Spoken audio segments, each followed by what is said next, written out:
Oh my goodness, Royal Watchers, your friendly neighborhood royal commentator is back with some absolutely explosive revelations that have left me genuinely speechless. And trust me, that doesn't happen often. Grab your tea, settle in, and prepare yourselves for what might be the most heartbreaking royal development we've seen in decades.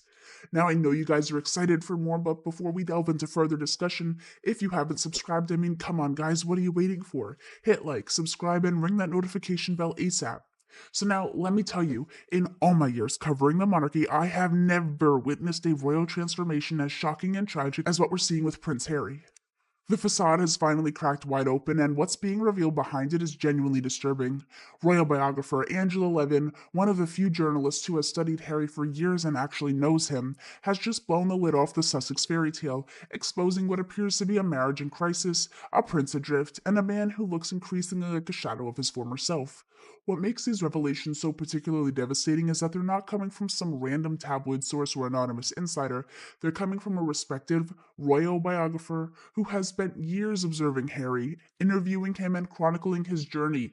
And what she's now sharing paints a picture so bleak, so profoundly sad, that it's forcing even the most dedicated Sussex supporters to question everything they thought they knew. Just look at Harry's appearance at the coronation, a whistle stop 28-hour visit where he reportedly spoke to neither his father nor his brother. According to Levin, his body language told the entire heartbreaking story. Gone was the confident, cheeky prince who once lit up rooms with his warm smile and easy charm. In his place stood a man who looked tense, robotic, and deeply unhappy, a man whose every gesture screamed internal conflict and profound discomfort. Levin didn't mince words when describing what she witnessed. I think he found it incredibly difficult to walk down that aisle, she noted, describing how Harry couldn't even bring himself to look at his father as King Charles proceeded down the abbey. This wasn't just awkwardness, it was a man experiencing what appeared to be genuine psychological distress in real time, broadcast to millions worldwide. The most shocking part of Levin's assessment, Harry's apparent transformation from the strong, independent prince we all knew into someone who seems perpetually on edge, consistently glancing at his wife for approval, terrified of saying or doing the wrong thing. Observers point to his slouched posture, clenched jaw, and hesitant speech during interviews, physical manifestations of what Levin described as a man who isn't leading a partnership but dragging behind it. What began as a fairy tale romance that captivated the world has apparently morphed into something that, according to Levin, looks less like a romance and more like a contract. The once charming soldier prince who founded the Invictus Games and won hearts worldwide with his authentic compassion has reportedly become what insiders describe as little more than Meghan Markle's spokesperson, reciting carefully scripted talking points rather than speaking from the heart. The transformation is so profound that Levin describes it in absolutely heartbreaking terms. A prince who once symbolized charm, strength, and independence has become a shadow of himself, controlled, isolated, and increasingly humiliated on the global stage. Just think about that for a moment. The same Harry who once faced enemy fire in Afghanistan, who created a global platform for wounded veterans, who carried his mother's humanitarian legacy forward with such authentic passion, now reportedly appears broken in the eyes of those who know him best. What makes this situation particularly tragic is how it ties into the deepest insecurities that have always haunted Harry. According to Levin's sources, there are whispers in Hollywood that Meghan may have always kept a backup plan, another avenue of romance or opportunity in case things didn't go her way. Whether those rumors have any basis in reality almost doesn't matter, because the very suggestion reportedly cuts straight into Harry's most profound fear. Was he ever truly chosen for himself, or was he just the most useful chess piece on the board? The psychological portrait Levin paints is absolutely devastating. A man whose anger is no longer directed solely at the monarchy but is festering at home. According to insider accounts, Harry reportedly resents Meghan for pushing him to constant warfare with the crown, resents the endless fights, resents being trapped in California far from the institution and the people who once gave his life meaning. Once he was the soldier prince, the hero of Invictus, the cheeky rebel who charmed millions. Now he's apparently a man who feels stripped of his identity. Perhaps the most cold blooded aspect of the entire situation is how Buckingham Palace is reportedly handling it.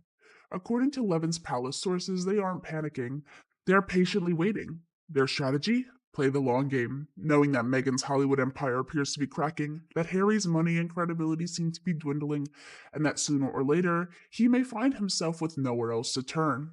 By extending small olive branches, like allowing Harry to attend certain events while keeping him at arm's length, the palace sends a crystal clear message. You left us, but we're still here. They're reportedly patient, calculating, and devastatingly effective, simply waiting for the Sussex Empire to collapse under its own weight, while maintaining the dignified silence that has defined the monarchy for centuries.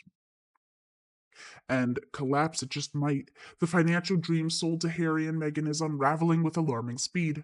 Spotify dropped them, calling their deal a disaster. Netflix has reportedly downgraded their once lavish contract, and now the couple faces what Levin describes as the brutal truth. Freedom isn't free, it's expensive. Once cushioned by royal wealth and taxpayer funding, Harry now reportedly faces stress of keeping up a $14 million Montecito mansion and an A-list lifestyle with shrinking revenue.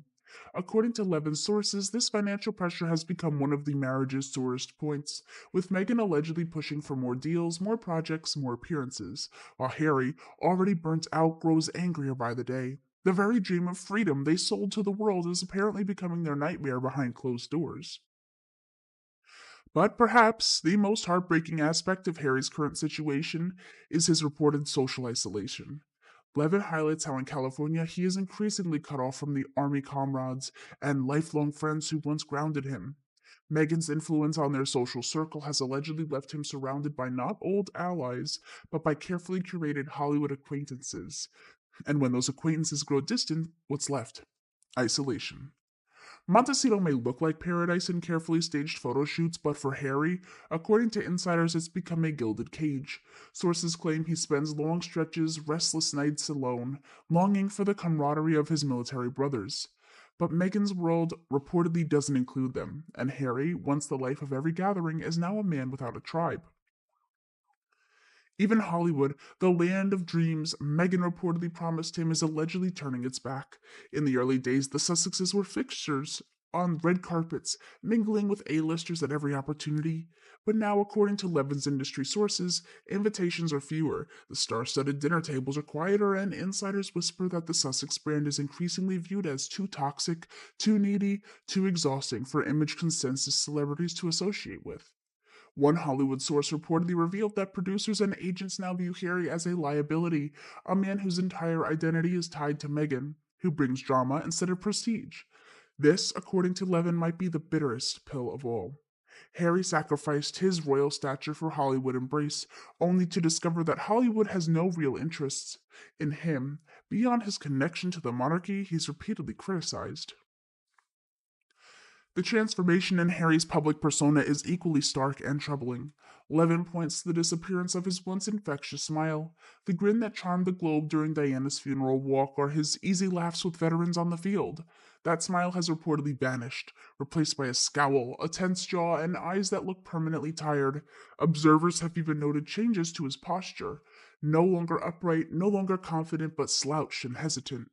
Levin bluntly calls him a broken man, stating it's not just symbolic, it's visible. The prince who once stood as a powerful symbol of resilience now embodies defeat, a devastating assessment for a man who built his identity around strength, service, and overcoming adversity. The public reaction to these revelations has been absolutely merciless. Across social media platforms, forums, and comment sections, there's one recurring theme, according to Levin. People are tired of the excuses, the victimhood, and the endless Hollywood performances. Netflix review pages reportedly contain brutal assessments like Harry looks like a hostage blinking for help, and the particularly cutting observation that he gave up a crown for a crown of thorns. What began as a modern royal fairy tale has apparently devolved into something far darker and more complex, a cautionary tale about the Prince of Freedom and the danger of burning bridges that can never be rebuilt. According to Levin's devastating assessment, Harry now finds himself caught in an impossible situation, cut off from his family, increasingly isolated in Hollywood, and trapped in what sources describe as a relationship dynamic that has fundamentally changed since their royal exit.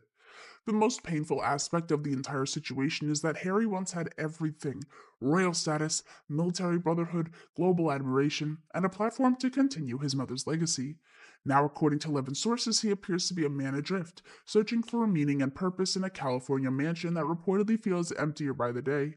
The boy who once walked behind his mother's coffin as the world wept has allegedly become a man walking alone in a story he no longer controls. Whether these revelations represent the complete truth or merely one perspective on a complex situation, they paint a portrait so profoundly sad that it forces us to look beyond the glamour and celebrity to see the very human tragedy potentially unfolding before our eyes. This isn't just royal gossip, it's the potential unraveling of a man who once represented the best of what the monarchy could be in the modern age. Ta ta, and bye for now.